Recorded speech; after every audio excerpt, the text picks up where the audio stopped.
So I am working on doing a transmission swap on my Chrysler Cordoba. Had a 727, we're swapping in a 518.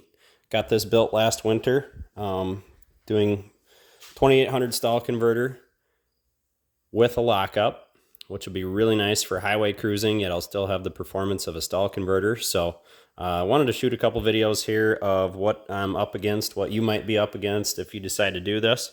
The front half of the case is pretty well the same except for this boss here that mounts the overdrive unit. This is pretty significantly bigger than the 727, so I did have to do some tunnel clearancing around this area, which I'll show you when I hop underneath, and had to do a little clearancing for this web here where the cross member comes into play, and cut some extra tangs off that weren't part of the structural webbing for tail shaft support. So I'll show you underneath here. A lot of guys end up cutting open their tunnel, pulling the interior out. I kind of wanted to avoid that at all costs because it sucks. So I massaged a little bit out with the air hammer all the way around for the bigger portions, and you know, it actually worked just fine. I got plenty of room back here on this rear cross member. I did the same thing. I rust proofed it, put some undercoating on it, did some fluid film inside all these cavities as long as I have it apart. But I flattened that out a little bit there, and then some massaging up in here with the air hammer.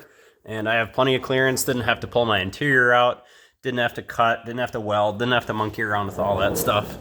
And that was my goal. So that's all I really did there. I was able to get the transmission tucked up into the tunnel enough that I don't have to modify the cross member, this one that mounts your torsion bars. So able to leave that completely intact, which is important because it's structural for the car. A and B, there's the weight of the vehicle is attached here and is supported.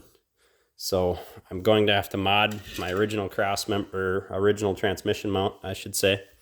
The front of this I think I'll cut off. I'll do a video once I get that mocked up and get it dialed in. So another thing that a lot of guys don't talk about when they're doing this job, I've noticed just from YouTube videos, they never talk about getting your drive shaft angle right, which is crucial. It's very important. What I got done with this one without modifying the tunnel, I have 1 degree of working angle per U-joint. So I'm going to have a 2-degree drive shaft angle, which is absolutely ideal.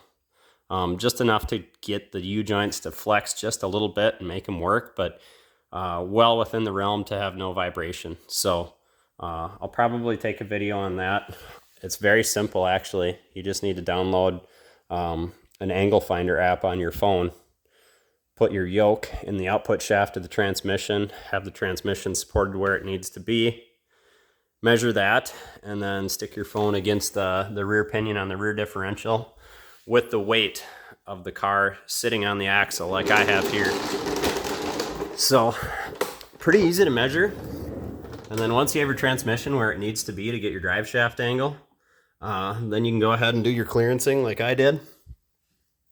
But yeah, to measure the pinion angle, I just set my phone right across here like this and took note of that measurement. And then with your yoke in the transmission, you measure it right across here at the U-joint cap. And same deal, make note of that. The difference is going to be your drive shaft angle. So reading on a lot of forums that people just kind of wing it and make it fit, and you know, you can get lucky and do that, or you can measure it and know for sure that you're not going to have issues, which is a little more my style of doing things.